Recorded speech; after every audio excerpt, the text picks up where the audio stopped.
I've always been skeptical about DNA tests and didn't take them seriously. Why do they do them at all? But then I found out what they were for. And thanks to a DNA test, I discovered that my wife was being unfaithful. I was sitting in my office late on a Friday, reviewing several applicants who had learned about an upcoming opening in our office staff. I served as the regional head of a chemical company that provided chemicals for weed control, fertilizers, and water containment for soil. Our business relied heavily on farmers who cultivated the food we consume. With the push for greener practices, we were the first company to have our products certified as 100% environmentally safe. Recently, 2 husbands of my office staff received promotions from their employers, leading them to submit their resignations. Both would be relocating within the next 3 months, creating urgency to find replacements as quickly as possible. Our sales team operated across 8 states in the heart of flyover country, and our sales growth this year far exceeded expectations. Kathy, my executive assistant, popped her head into my office and announced, "Ed, all 8 candidates have confirmed their interview times for Monday. I'm heading out now, so good night." Every Thursday, I travel to one of the states in my region to conduct a half-day sales meeting on Friday before returning home. As a result, Thursday evenings have become my wife's night out with her friends, accumulating significant babysitting costs over the years. These weekly trips provided our sales representatives with essential personal support for addressing job-related issues and performance challenges. This approach had proven highly effective, as I hadn't lost a single team member in 8 years, a notable achievement for the company. I had just returned today in time to review a few matters before heading home. The company had been pressuring me for years to relinquish that part of my job. However, I valued the solitude it provided, allowing me to think things through on my own. With a know-it-all wife and 3 kids, the quiet time I had while driving was invaluable. Plus, it prevented our branch from needing to hire a sales manager. I had a track record of staying under budget, and I wanted to maintain that. With all our children in junior and senior high school, and my eldest daughter, my pride and joy, set to graduate and start at Southeast Missouri University in the fall, things were looking promising for our family. She received a full scholarship from my employer. My youngest daughter had just turned 16 and was busy preparing to get her learner's permit.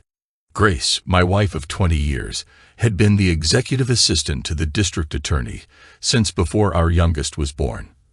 The district attorney had recently accepted a new position as a federal lawyer, a decision that seemed wise considering it offered double the salary. He would begin in 4 months. I had never quite understood him. Although he was about my age, he had never married. Despite the rumors, I didn't believe he was gay. For the last 15 years, my parents had been picking up my 3 children every second weekend to give my wife and me some quality time together. When they first started this routine, both Grace and I were at a pivotal point in our marriage. My parents believed we needed some private time without the kids around. I must say it was the best gift they could have given us, as it allowed my wife and me to reconnect. Without their support, we might have become just another divorce statistic. They had about 3 months before this arrangement had to end, as Amy, my eldest, would be working in our senator's office in Washington for the summer before starting her studies in political science. Some time ago, my dad playfully purchased Ancestry.com kits for our 3 children, with my permission, and submitted them as a joke. According to the guidelines, we understood that a match would only occur if someone related to them had also submitted their DNA to the program. My children discussed it with me, and I approved, noting that we all have distant relatives we may not remember or know about. It could lead to an exciting new adventure. Amy suggested we keep the results a surprise for their mother until we received them, knowing it could take 5 to 6 months to get an answer.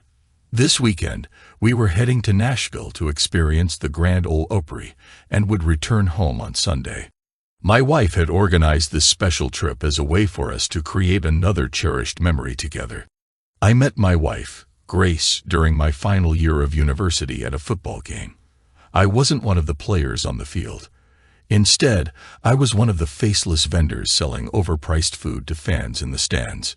Grace was one of the youngest daughters of the medical coaches and always received free tickets. During the game, she got into an argument with her date over something trivial that they both misinterpreted. Things escalated quickly, and I found myself caught in the middle. She pushed her date aside, and in the process, he stumbled back into me, knocking me down the concrete stairs with my food tray flying alongside me. The next thing I knew, I woke up in the hospital with my head bandaged. The doctor informed me I had received 25 stitches due to a split forehead. Feeling guilty, Grace visited me daily to check on my recovery. By the time I was starting to regain consciousness, she had met my entire family. I later learned that I had been in a coma for almost a week due to internal injuries. As my vision gradually cleared, I saw a beautiful stranger before me. At first, I thought I had arrived at the pearly gates, and she was my guardian angel. Then I recognized my girlfriend standing next to her. Esmeralda was not impressed by this vision. I closed my eyes and slipped back into sleep, hoping that Esmeralda would be gone when I woke up, and that this was all just a dream. When I finally awoke, the dream persisted, but Esmeralda was no longer there. She had chosen to find someone new to lavish her attention on, and I felt that God had answered my prayers favorably. Grace stayed by my side, asking for nothing as I gradually put my life back together. Without explicitly asking her, we began dating, and one thing led to another. After graduation, I went into sales while she secured her first job as an executive assistant. At one of her family gatherings, her little cousin asked her why she wasn't married yet, to which she replied, "Because Ed hasn't asked me." 3 months later, I stood at the altar, watching the goddess approach me. At 5'8" with long blonde hair, deep blue-black eyes, and a figure that made men swoon, Grace and I exchanged vows. However, by our 5th year of marriage, we had both reached a point where we felt ready to walk away. To this day, I still don't understand why or how we were being driven apart, and as far as I knew, neither did she. We had just left Lambert's on our way home, a restaurant that I felt relied too much on its reputation. The main attraction was the tossing of their gigantic buns across the room for customers to catch, while the rest of their food was just overcooked and outdated. We had stopped at this tourist trap because it reminded my wife of her mother's cooking. Need I say more? For some reason, my wife reached over and turned off our sound system. When she did that, it meant she had something serious on her mind. I pulled out my voice recorder from my jacket pocket, a trick I used for private conversations in case I needed to verify what I said later. "Ed, have you ever considered having an affair?" Grace asked. My first thought was wondering what prompted this question. My second was whether she was having an affair or knew someone who was. Why was this suddenly important enough to discuss? I had to push those questions aside before I could respond. "Grace, let's be honest," I said. "Everyone has thought about infidelity at some point. The real question is whether I've ever acted on it. And the answer is no." "Why not?" Grace pressed. "Because I made vows when we got married," I replied. Those vows meant something to me then, and they still do. With society's changing views, Grace countered, marriage vows don't hold the same weight they used to. I think you should let go of them and seriously consider finding a compatible female lover. If you're worried about guilt, consider this my personal permission, with my unconditional blessing. Having an affair might help you appreciate our relationship even more and deepen your understanding of us as a couple. This way, you could enjoy the full value and pleasure of a relationship with the right woman without the burden of guilt. I struggled with her perspective because it seemed to suggest that using others for our own pleasure was acceptable to her. For me, it wasn't. This was a side of her I had never encountered before, and it changed my views significantly. "Answer me this, my loving wife," I said. "Why is it so important for you that I have an open affair with your approval? Have I done something so repulsive that you want to find a reason to end our marriage?" After 5 minutes of silence, I switched the sound system back on. The lack of response spoke volumes to me. Grace had always had something to say about everything, but now she was quiet. I couldn't help but wonder why. I was starting to believe there was a definite reason my loving wife wanted me to have an affair. But what could it be? No matter the reason, I was convinced that something in our lives was seriously off. I knew I had to uncover the truth. I drove for about an hour, and as we were around 40 miles from home, I noticed my wife turning the sound off again. I pulled out my recorder and switched it back on. "I'm sorry, Ed," Grace said. "I guess I've been reading too many romance novels. Those ideas must have come from nowhere." With that, she turned the sound system back on, thinking that would be the end of it. The problem was that our 3 children, and I knew she despised those books. They had been her mother's favorites. Throughout her life, she had always referred to them as trailer trash, insisting she was better than that. Whenever her mother passed the latest ones to her, Grace would bring them home and throw them in the trash. As I drove the final 40 miles, I realized that the one thing I knew little about was her Thursday nights out with the girls. It was never something we considered important or serious enough to worry about. On the rare occasions I was home, she would gladly adjust her schedule to stay with me. Until today, I had no reason to doubt those nights because I had trusted her completely. Now, however, due to our recent conversation, I found myself questioning what her Thursday nights really entailed. Was she going out bar hopping with the girls and forming questionable relationships, like one-night stands? I knew that by the time I got home, I needed to figure out what was happening during her girls' nights out. We arrived at our driveway just as our kids did with my parents. Once inside the house, I prepared rye and cokes for both of my parents. They shared stories about their weekend with the kids. For my parents, the time spent with their grandchildren was invaluable. As they mentioned, it was the grandkids who kept them feeling young and engaged. Each activity was tailored to their interests, exposing my parents to cultural experiences they had never encountered before. They stayed for about an hour before heading home, and I walked them back to their car. "Ed," my dad said quietly, "when would be a good time for us to drop by your office tomorrow for a private conversation?" "I have job interviews lined up all day," I replied. "How about around 3 o'clock? Whatever the issue is, I'm here to help." "The issue doesn't involve your mom and me," my dad whispered.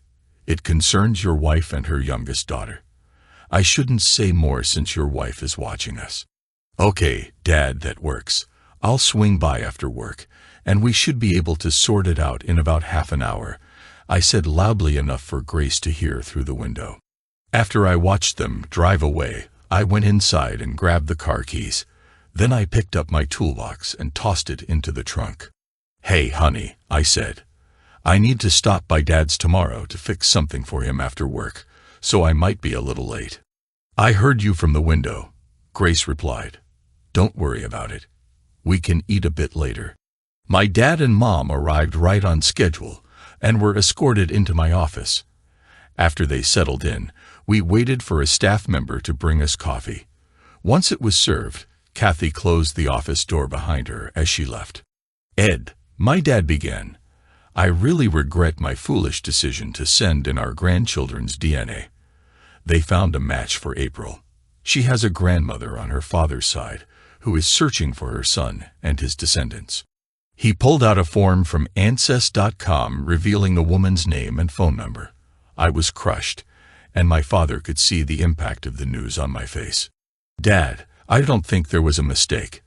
Let's see what we can uncover," I replied. I used the office phone to call the number, putting it on speaker and recording the conversation to keep a permanent record. After 2 rings, it was answered. "My name is Edward Paul Adams, and I'm looking for Mrs. Beatrice Smith regarding a DNA match found through Ancest.com, I said. "Could I speak to her, please?" I asked.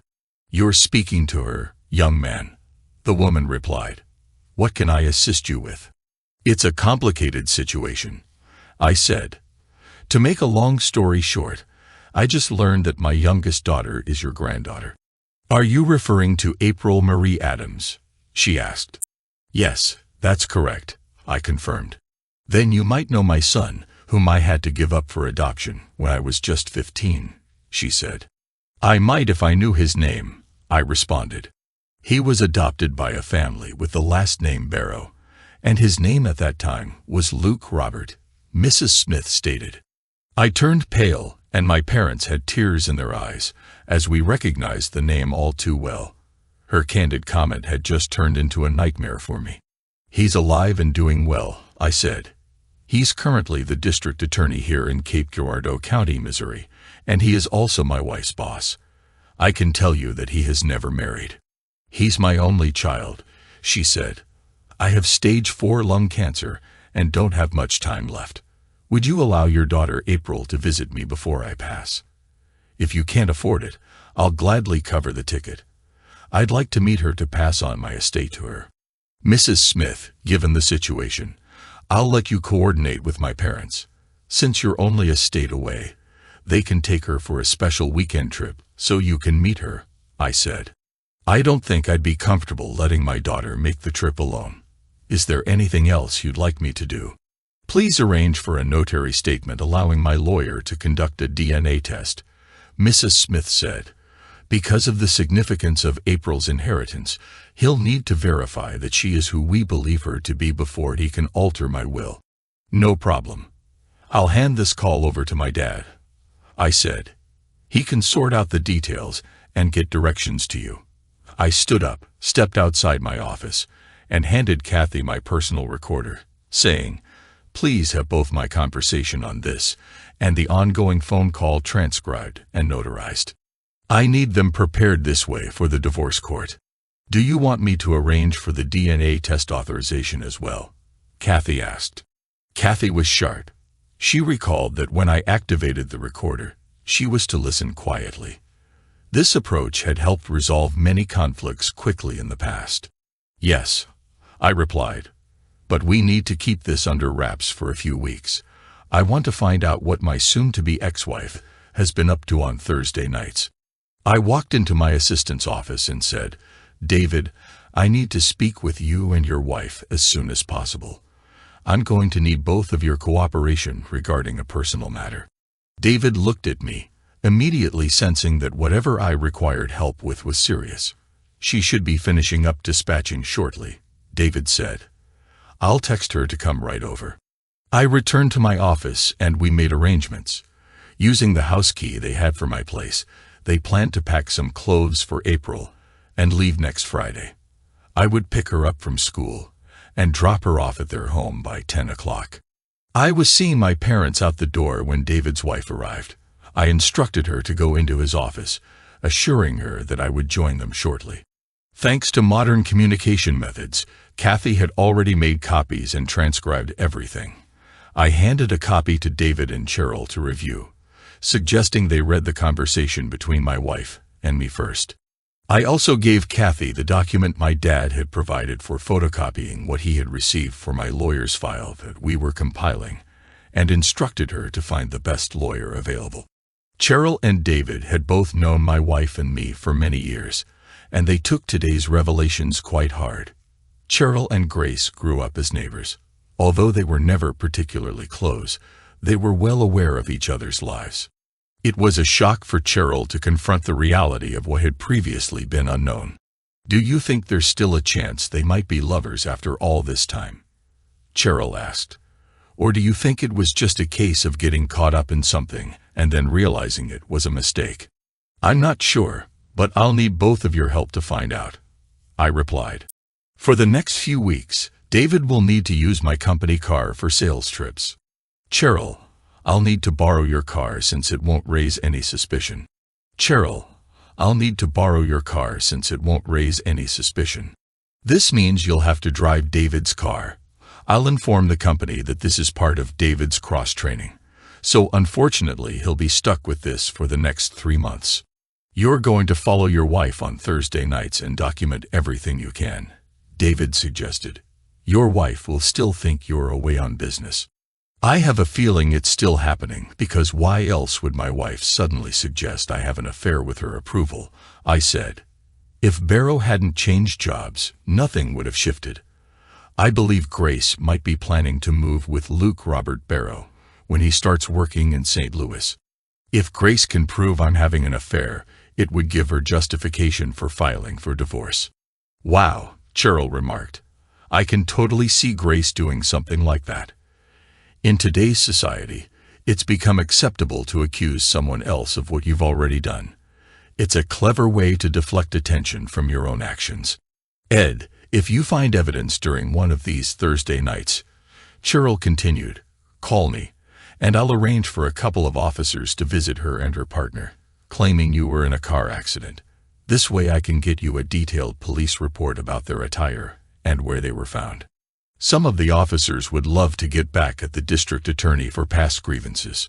Kathy checked in on us and said, Dale Allen Britton left the district attorney's office 4 months ago because he could no longer work with him, and he has started his own practice. I faxed him everything we have so far, and he's waiting for you. You should head over there, Ed. Please send Dale my love and best wishes, Cheryl said, and let him know that we still miss him. I walked out the door to meet the man who was taking the women's rights movement to the Supreme Court regarding Roe v. Wade. His perspective on the law and its application was turning everything he touched upside down. Things were starting to make sense. Grace and I began having marital issues shortly after she started working for Luke Barrow. Coincidentally, that was around the same time I got promoted to sales manager, which required me to go on 24-hour trips for sales meetings. If they were still having an affair every Thursday night, I had unknowingly been a witness for over 15 years. They must have been laughing about me behind my back. Now, the expensive Christmas and birthday gifts from Luke to her finally made sense. Dale was waiting for me when I got out of the car. I found out that Cheryl had informed him about our plans. He even provided me with access to Luke Barrow's house and the code to disable the alarm if it was set. He handed me a piece of paper with a phone number, saying it would connect me with those who could help at a reasonable cost.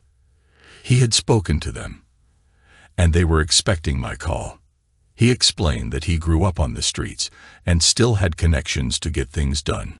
The access codes for Barrow's home would remain valid until the end of next week, after which Luke would receive his monthly reminder to change his codes.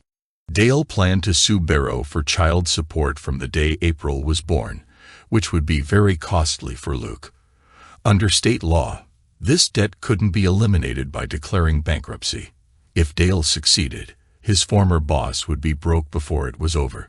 He intended to sue my wife Grace for inappropriate relationships, marital abandonment, and fraud for falsely presenting Luke Barrow's daughter as mine. It was Dale who suggested we temporarily sign over my parental rights for April to my parents until the court case was resolved. I asked him why. Dale explained that this way they can't accuse you of using April against them. I know Luke will come after you in the dirtiest, meanest way possible, treating you like he does all the lowlifes, handing out maximum sentences for the smallest offenses. Sometimes the best defense is a strong offense. I offered to use my debit card for a down payment on his services, but he declined, saying your wife would see it immediately and might figure out what you're doing. Instead, he suggested I write him a check that he would hold until after they were served. As soon as I left, I realized that everything he was doing was aimed at giving me an advantage in time to gather information. Kathy had truly found the best for me. I left with the sense that Dale had his own motives for pursuing Luke Barrow as he was. Both Grace and Luke were about to face a flood of consequences they never anticipated. Dale Britton had just devised his own version of the divorce game. I had completed all the necessary paperwork so that my parents would gain parental rights over April starting Friday, and I had provided them with a copy. After Dale and I explained the entire situation, they agreed that it made sense. I was waiting for Cheryl to arrive in her 2002 Ford Taurus. David was away on his first sales trip. Cheryl would leave her car with me and take David's car home. My oldest child had informed me that their mother wouldn't be home for dinner since she was planning to meet up with the girls right after work. As soon as Cheryl got there, we made the switch and I tossed my suitcase into the trunk. Ed, Cheryl said, "Dispatch, and the guys are ready. I just need to know the location." "Thanks," I replied. Dale mentioned I should call him if it's a go so he can serve them personally. I'm curious why Dale wants to take down Luke Barrow. For Dale, it's a matter of principle, Cheryl explained. Luke struggles to stand by what he says. It was exciting to watch Grace and Luke drive off in different cars. They both headed to Charlie's Grill Bar, where they tasted an excellent steak. After that, their paths parted. I drove to Luke Barrow's and waited. Dale's friends, who are now part of my team, had prepared everything. I found a safe place where I had a good view of Luke's house. Grace arrived first. After entering the code to disable the alarm, she opened the door with her key. We filmed her long enough to see her go inside. 10 minutes later, Luke pulled up. Grace opened the door to greet him. They started kissing. I stopped filming as soon as they closed the door. 6 of the 8 rooms in Luke's house had been equipped for video and audio recording. The son of Luke Barrow's neighbor was serving a long sentence and had agreed to let us use his house as our headquarters. Everything captured inside Barrow's home was being streamed live to any Facebook page they were linked with. We found out that they had a team trailing my car because Grace suspected I would fall for the trap and start searching for a new romantic interest tonight. Knowing my schedule, they had positioned the escort they hired, as she was familiar with my preferences. I sent a message to Cheryl to let her know what I had just overheard. She immediately called her husband David to inform him that he was being watched. As a former Marine, he took swift action and deliberately drove his car off the road at 10 o'clock at night. After that, he had to call for a tow truck to get him back on the road. He then called his wife to report the incident, and she texted me back. I confirmed it was a go and provided the address. While waiting for things to unfold, I slipped over to Barrow's house and removed the valve stems from all the tires on their car to prevent them from getting a chance to clean up the mess they were about to face. The lovers would be stuck for quite some time. When the police arrived, they knocked on the door with their blue lights flashing, searching for Grace Adams. Luke Barrows attempted to deny that she was there until the officers pointed out that her car was in the driveway. Eventually, Grace came to the door, wrapped in nothing but a bedsheet. Mrs. Grace Adams, your husband Edward Paul's car was involved in a motor vehicle accident just outside Little Rock, Arkansas. Your parents suggested we check here when we couldn't find you, the officer said. I took great satisfaction in watching Grace's face turn pale. The officer had intentionally missiled her to create some discomfort for both of them. After that, the police got into their cruiser and drove away, with me following closely behind. The entire encounter from the time the police arrived until they left was recorded and live-streamed on Facebook. We had proof that the affair was still ongoing, and so did the good people of Cape. At midnight, my oldest daughter, Amy, called me. Dad, Mom's not home yet, and my calls are going to her voicemail. I'm getting worried she's usually not this late. What should I do? I replied, texting her the number. What's her boss got to do with this? Amy asked. He's been her Thursday night boyfriend for over 16 years, I said. I ended the call and texted Amy part of the video clip showing Grace in a bedsheet talking to the police, while Luke Barrow was only in a pair of pajama bottoms, all from a burner phone. 10 minutes later, Amy called again and said, Mom's phone suddenly started working again. She called me and said she was on Lower East Broadway with 4 flat tires. I knew she was lying and told her that couldn't be true since it's nowhere near Luke Barrow's place.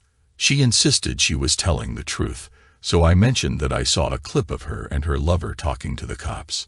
When she asked what clip, I sent it to her. Mom couldn't explain why she was wrapped in a bedsheet. I wouldn't expect her home for hours, but could you do me a favor and open the front door? I asked. I was getting out of the car when my daughter Amy spotted me. She watched as I retrieved my suitcase from the trunk and walked toward her. No sooner had I set the suitcase down than my cell phone rang. It was Dale Allen Britton. I answered and switched to speaker mode. Ed, I just served them both at his house, Dale said. Your wife and her lover are now prohibited from being within 500 feet of you or any of your children. I'll notify the Cape Police Department before heading back home. Do yourself a favor and don't talk to her at all, Dale added. If she shows up, even to get her clothes, call the cops. Understood. And so does my oldest daughter, I replied. Thanks, Dale. Amy, go open the garage so I can move Cheryl's car in, I instructed. I'm supposed to be in Little Rock. So that's what we did. Dad, is that why the locksmith came around 6 to change the locks? Amy asked. Yes, it was a last-minute decision, I said. I asked Kathy to arrange it because it was becoming clear that things were going down as we planned. What triggered all of this? Amy inquired. The DNA test your grandfather sent to Angstry, I explained. They found a match for April. He told me about it at work on Monday. When I contacted the woman, I discovered that your mother's boss is her son, whom she gave up for adoption when she was 15. My daughter Amy lost it. I held her tightly until she calmed down. Then we dimmed the lights and went into the kitchen to talk quietly. I activated my voice recorder and let Amy listen to the conversation I had with her mother while we were driving back from Nashville. Hearing her mother's words directly was quite revealing. Why would Mom want you to have an affair, Dad? Amy asked. To avoid facing the consequences of her own actions if they were ever discovered, I replied. It's unfortunate that her suggestion led to the truth being exposed. There was a soft knock at the door. Since I wasn't supposed to be home, Amy went to answer it. A police officer was at the door informing us that they had stopped a taxi with Grace in it and warned her that proceeding further would violate a court order. My eldest daughter and I talked about everything for the rest of the night. We both agreed that Grace would have made a great writer since she always had a story to share from her girls' nights out. I still can't believe Mom has been having an affair with the same man for over 16 years, Amy said. Why didn't we notice? It was simple, I replied. You kids were young, and I was a sales manager who had to travel every week for meetings in different states. Out of trust in our relationship, I saw no reason not to let your mother have her weekly night out with the girls. We all trusted her, Annie added. That's what made us blind to what was happening behind the scenes. I sat there in disbelief.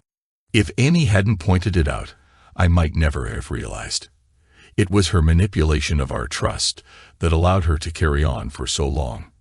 Seeing the tears welling in my eyes, Amy said, that's what hurts the most. It's not just the affair or the lies. It's realizing she used our faith in her as a tool to maintain the only relationship that mattered to her. If your mother could do that to someone she claimed to love, I said, imagine what she'll do to us when she starts to resent us for what she's going through. Annie got up to make us both fresh cups of coffee. That's when I noticed the dawn breaking. I received a text notification on my cell phone. It's from your mother. She wants to talk to me as soon as possible, I said.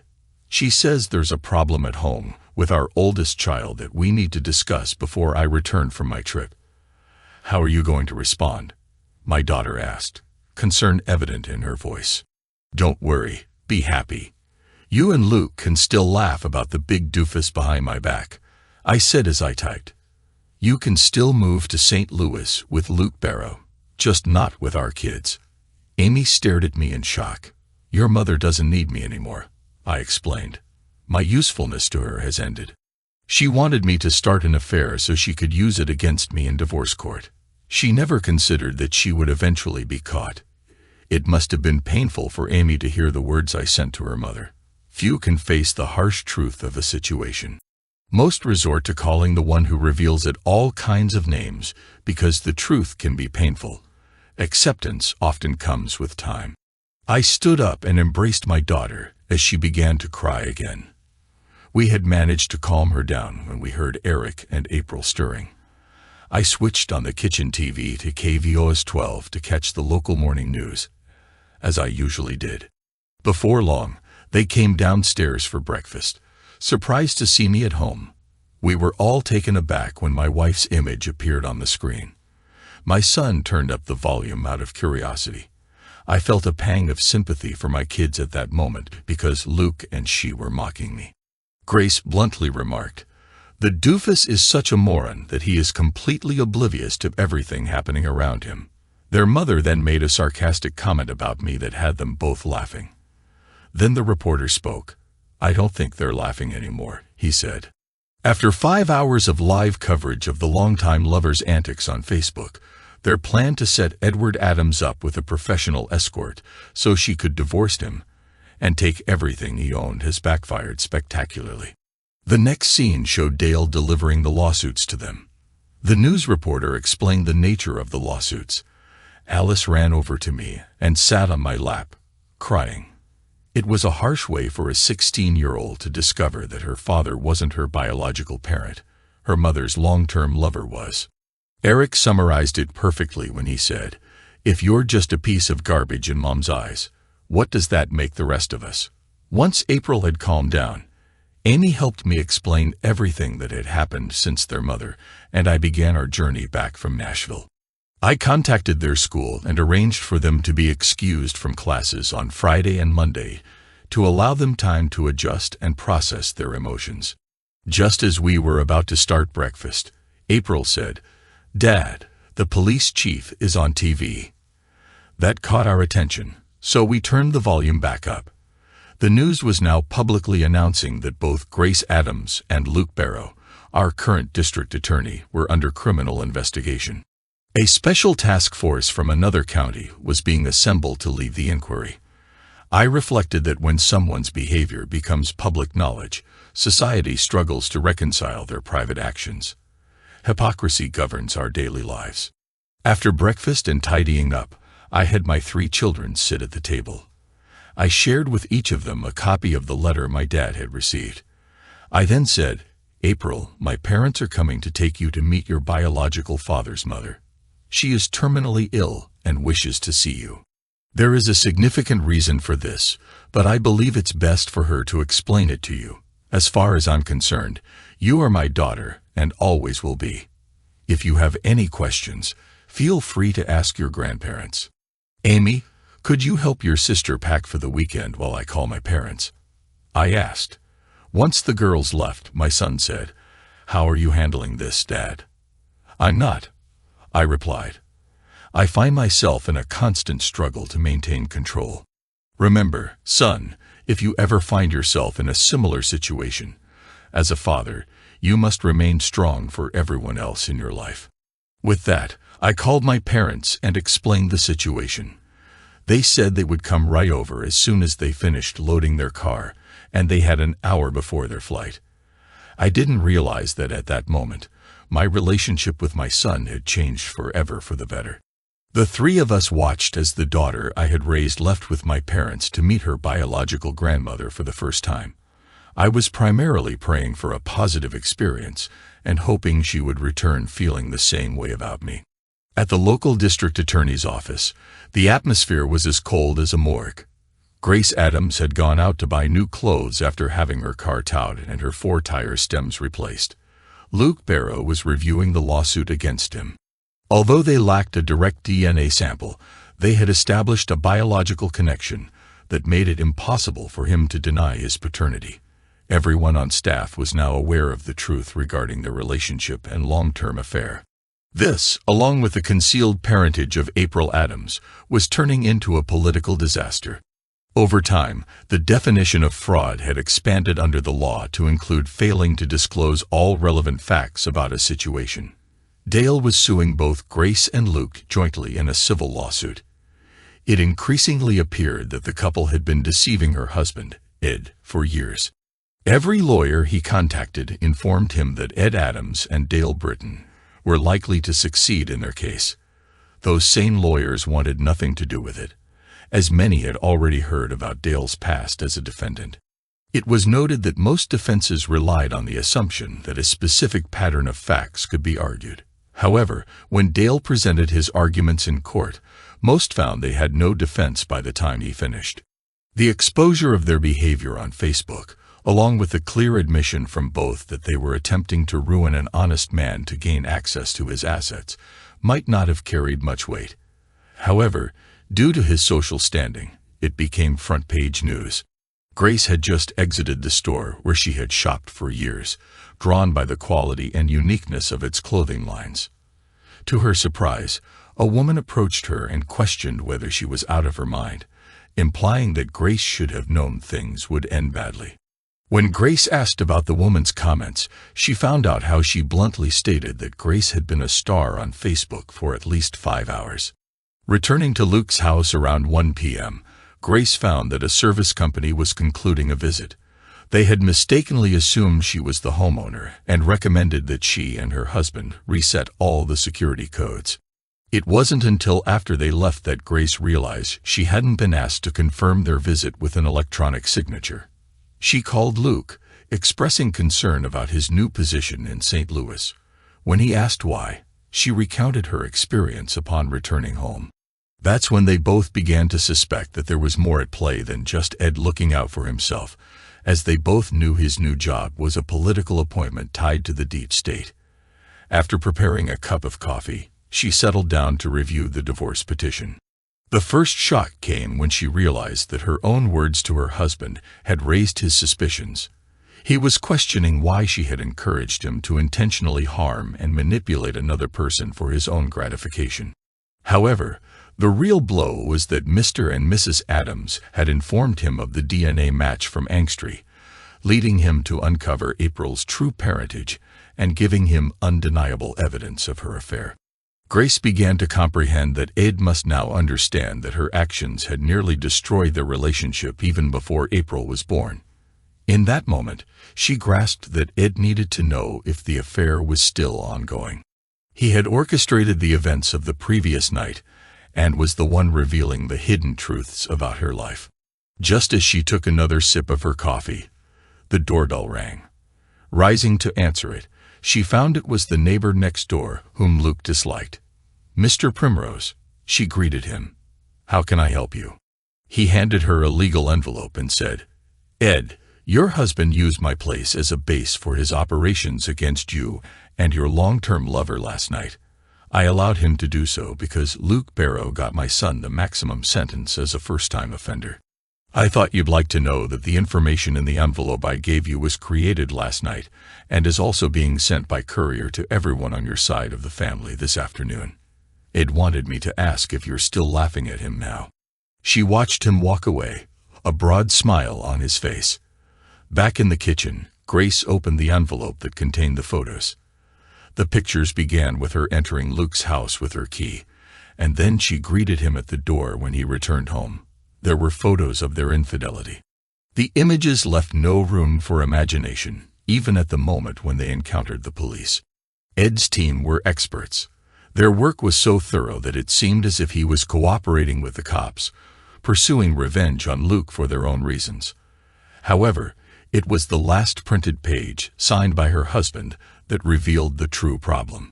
If this information became public, it would lead to a lot of problems that they did not expect. Her attempts to force her husband to comply with her demands led to impressive consequences. The pressing question now was how to mitigate the consequences of Ed turning this into a public spectacle. "Grace, I realized last Sunday when we returned home from Nashville that you were trying to set me up to justify your decision to divorce me. Since then, I've been reflecting on what I might have done to turn your love into pure hatred. Now I understand why. I see that you hold me responsible for the things you feel were missing in your life when we only had 2 children. I believe you felt trapped in the marriage and wanted to reclaim your carefree single life. If that weren't the case, you wouldn't have sought him out to rediscover that life. By doing so, you allowed him to take you away from what you despised for a few hours each week. I know the only reason you remained in a marriage with a man you loathed, whom you considered dead, was that Luke didn't want the responsibility of raising children, not even his own. With your perception of me, there was no way you would leave our kids with someone like me. Your pride wouldn't permit it, which led to a lifetime of intentional lies. With each day you both got away with it, your disdain for who I am intensified. In your eyes, I became a greater fool and idiot. How often did you and Luke laugh about the unsuspecting cuck? Did you inspire his intimacy with you by belittling or mocking me? What I can't forgive or forget is the message you and the man you see as your true husband have sent to our children, as it will impact them for the rest of their lives. I still can't figure out how much amusement you and Luke derived from manipulating our lives and our children's lives as if we were mere chess pieces on a game board. The KVOS 12 news reporter captured it perfectly when he asked the two of you if you were still laughing at Grace Adams' husband, Edward Adams. I observed as Amy, Eric, and April watched you and your partner reveal your plans for me publicly, aided by the mass media. It was heartbreaking to see our children while you joked and laughed about how simple it would be to take down the foolish, incompetent fool. Eric, our only son, remarked, "If our mother thinks you're nothing more than a worthless piece of trash that should dry out before being crushed into the ground, what does she truly think of us? I haven't inquired about what your future relationship with them will be. For now, I can honestly say it's non-existent. The sheer disgust and disdain you and your partner, Luke, have shown towards me have ensured that. At least we both understand that you are reveling in joy, having left me with a reputation of being a clueless idiot for the rest of my days. Perhaps tonight the two of you can toast to your victory." Grace's hands shook uncontrollably, causing her to drop the paper. She came across as spiteful, bitter, hateful, and cruel. Someone who was completely uncaring. It was evident that she portrayed a mother indifferent to her children, husband, or anyone else. Her only concern was for herself and fulfilling her own desires. Then her sobs shattered the silence in the room. Ed was the only person she knew who could undermine someone's credibility without directly condemning them. Anyone reading the document could not argue against his observations regarding their behavior. To Ed, everything she had done was merely to maintain her lifestyle, not out of love. He must have realized that it was Luke who was pressuring her to leave him and the kids before she became pregnant with April. Luke's new job had forced them to accelerate their long-term plans. Initially, they had intended to wait until April graduated high school, when her true parentage could be disclosed without serious repercussions. He was right to some extent. She certainly wasn't laughing now. He had effectively pointed out that their own actions validated what he had written. It believed that their disdain for who he was the reason they were trying to bring him down completely. Without explicitly saying so, it felt like a declaration of war. If he was going to fall, he would make sure to take both of them down with him. Grace picked up the divorce petition and continued reading. It was truly devastating. One of the allegations against them was fraud for concealing April's true parentage. She was being accused of emotional and mental abandonment, adultery, and slander. But when she saw the amount they were demanding in damages for the fraud case, she felt nauseated. If Ed won both, she and Luke would be left financially devastated for a long time. Ed and his attorney were demonstrating that they could no longer dismiss Ed as the fool they believed him to be. Saturday was chaotic for my two oldest children and me. From early morning until about 4 in the afternoon, family members dropped by to show their support. Grace's parents, her 2 brothers, 1 sister, and their spouses all came, each bringing one of their favorite dishes to ensure we had enough to eat. Even my brother and sister traveled from out of town to check on me. We were surrounded by love and support, but everyone who visited struggled to understand how they had been misled by Grace for so long. They all agreed that the information shared on social media was clear evidence of her intent to harm me out of spite. My father-in-law and I stepped outside for a moment with cold beers on the back deck. "Edward, let it go," he said. "Cora is inside to give you some privacy, and we'll keep everyone away until you're settled down." He stayed with me until things calmed down. "Cora and I are planning to update our will," he said. "What would have been Grace's share will now be divided among your 3 children. She may be our daughter, but I will never forgive her for what she has become." Just as we finished emptying the house, my father called. "April met the lady," he said. "You can definitely see some family resemblance." Their meeting went well.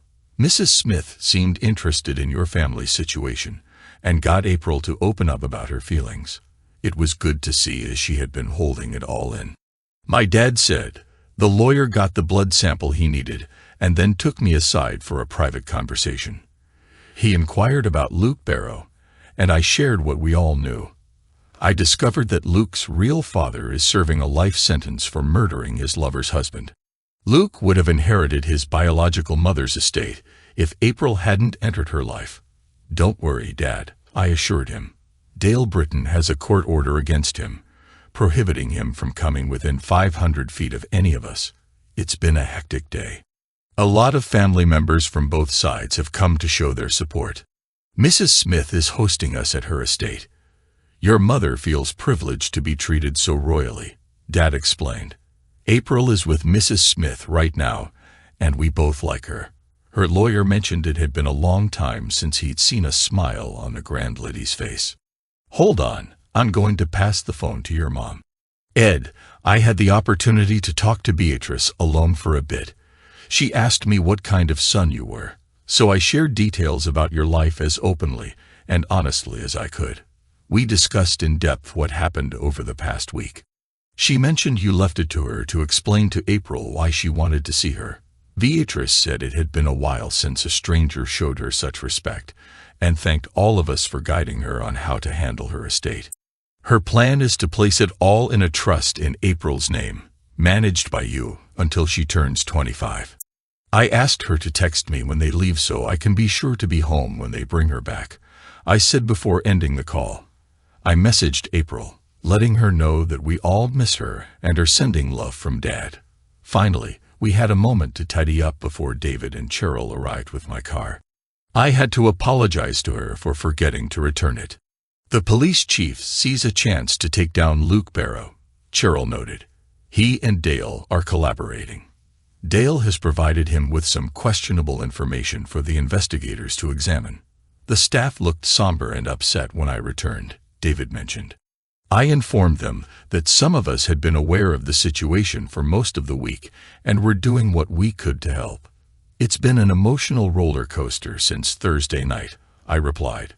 "The kids are still struggling to cope at times, so I'll be taking Monday off as well." "Have you heard from Grace at all?" Cheryl asked. "Not since Thursday night," I responded. "Luke and she are probably too busy moving on with their lives, especially since they've made their views about us publicly clear." My youngest daughter called me early Sunday morning to ask if it would be all right for her and her grandparents to return home late on Monday. I gave my approval, provided her grandparents agreed as well. She thanked me for encouraging her to go. I inquired about the reason behind her gratitude. April explained that Mrs. Smith helped me realize that it wasn't my fault that I came into this world because of her mother's affair. Mrs. Smith made it clear, Dad, that we are all innocent victims who don't deserve what has happened to us because of the actions of her son and my mother. "I love you, Daddy," she said before ending the call. On Monday evening, Amy, Eric, and I watched my parents pull into our driveway. They looked exhausted and stressed. As soon as my mom got out of the car, she rushed into my arms. I have to admit, it felt wonderful to have my youngest daughter back home. My dad opened the trunk and brought in her suitcase, while Eric immediately took it to her bedroom. After that, the three of them went into the family room so April could share stories about her new grandmother, giving my parents and me a moment to catch up. We moved to the kitchen where I brewed a fresh pot of coffee as my parents shared their thoughts on Mrs. Beatrice Smith. She seemed at peace when we left, my dad said. It was as if she had come to terms with her impending death. Meeting April and her acceptance meant a lot to her. Mom pulled a legal-sized envelope from her purse and handed it to me, explaining, "Her lawyer gave this to me following Beatrice's instructions." I opened the envelope and found a letter inside, along with a check for $50,000. The letter was brief and straightforward. The grand lady expressed her gratitude for fulfilling her request, informing me that she had already surpassed her expected lifespan before I reached out. DNA had confirmed our biological connection. She praised April as a lovely young woman and said I had raised her well. She advised me to use the funds to help us through this challenging time and to always stay true to my values. I let my parents read the letter. It was difficult to wrap my mind around the idea that we may have fulfilled someone's last request. While we enjoy our coffee, I shared everything that had happened during their trip. I reassured them that I felt the worst was behind us emotionally as a family, and that starting tomorrow, we would return to our normal routine. For the remainder of the week, things went relatively smoothly under the circumstances. Grace attempted to contact each of our children via cell phone, but they essentially told her not to call again. The corporate headquarters was thrilled that I was no longer responsible for the sales meeting and began searching for a sales manager for the first time in a decade. I was in my office going over some monthly sales reports when Kathy poked her head through the door and said, "Things have gotten out of hand." I looked up and asked, "What now?" "I received an email saying your last letter to Grace was posted online on a southeastern Missouri newspaper's website." I went to the site and found a section titled "Speak Out," where I discovered the letter. Kathy came around my desk and read it over my shoulder. By the time she finished, she was in tears. I wrote that when I was feeling emotional, I explained, maybe I was a bit harsh. "No, Ed," Kathy replied. "You just presented her long-term behavior in a blunt and honest way. Either one of them could have put an end to it and come clean." Luke benefited from a long-term relationship without bearing any of the costs. "That's how I saw it," I agreed. "It's not often that society gets to witness the impact of someone's actions on their family so publicly," Kathy remarked. "For everyone who has been divorced, like me, it serves as a stark reminder of the pain and suffering they endured before they could move on." "Check out the last comment posted," I said, reading it aloud. "As a lifelong feminist, I have fought for equality and empowerment. What this woman and her lover did to her husband and children has forever tarnished our movement." Grace and Luke were dining at Charlie's Bar and Grill, typically bustling on Friday nights. The restaurant was unusually quiet, with only empty tables surrounding them. When they inquired with the waitress about the lack of patrons, she explained that people were waiting but refused to be seen sitting near them. She mentioned that many had read the article featuring Mr. Adams' last letter to Mrs. Adams on the Southeast Missourian newspaper website. After asking for the bill, Grace and Luke hurriedly left, realizing they needed to avoid public places for a while. They were both struggling to accept that their actions had significantly narrowed their world. As they exited, Grace spotted her parents sitting at a table, waiting for their meal. She approached them, and Luke followed. Upon seeing them, her father said, "Mr. Barrow, I suggest you take your girl of easy virtue and leave so my wife and I can enjoy our meal in peace."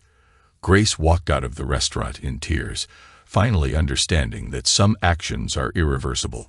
She would have to live with the consequences of what she and Luke had done. Once they returned to Luke's place, they went online to see the comments for themselves. It was evident to both of them that the public harbored intense disdain for them. 3 months later, I sat in the passenger seat of my car, watching April as she drove.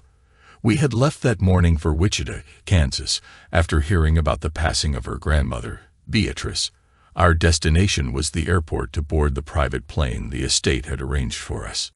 April was taking the news hard, especially since they had grown close through their frequent phone calls after her last visit.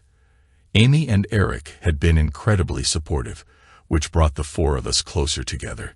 They were encouraging me to start dating, but I had been taking a more relaxed approach to it. Once bitten, twice shy. Luke and Grace had relocated to St. Louis. The feds had allowed Luke to begin his job early, and the county was eager to rid themselves of him, provided he paid back over $45,000 in questionable expenses. They were now living in a 2-bedroom apartment they rented, preparing for the possibility of declaring bankruptcy due to the upcoming civil suit. According to Missouri bankruptcy laws, they could only retain $10,000 each in equity. Our divorce was finalized according to state law. Grace was required to pay me child support while the kids were in school and to cover 50% of their living expenses if they stayed on campus. The civil trial for fraud was set to start in 2 weeks. My children continued to refuse to speak to their mother, and her family was also estranged from her.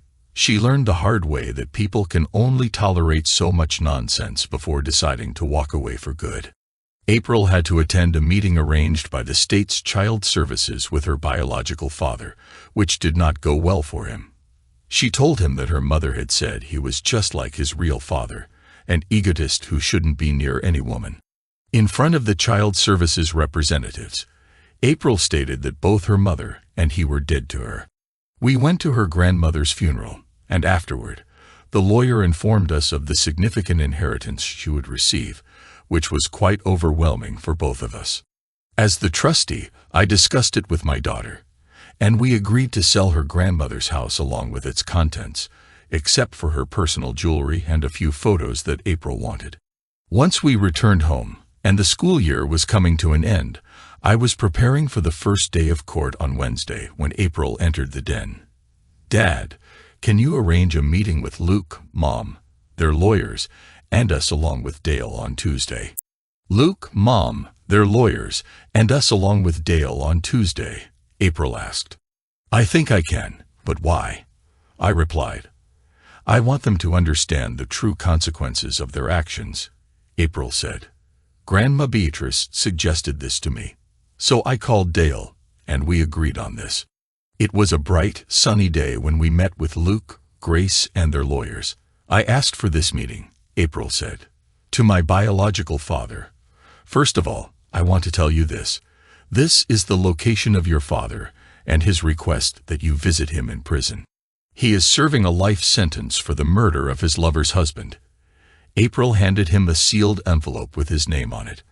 I liked the look on Luke and Grace's faces. "Both of you should know that my biological grandmother left me over $100 million, which will be held in trust by my father, Edward Adams, until I turn 25 years old. It would have been your hatch if she hadn't discovered me," April said. "When she found out how I was created, and as a result, her views on moral principles and norms changed. That's when she crossed you out. In my grandmother's eyes, what you both did was disgusting. Dale Britton, whom I trust, will pay my father's legal bills," April said. "Luke, Mom, you could try mediation before going to court because if necessary, we will go to the Supreme Court. Mom, you have to understand that even if you created me in sin, that doesn't give you the right to think that it's acceptable. Fortunately, my biological grandmother helped me understand that it was my father's views on morality, principles, and standards that shaped me. I left this meeting proud, and at the same time humiliated. What happened tomorrow didn't matter, because today I was blessed with what really mattered," my daughter said.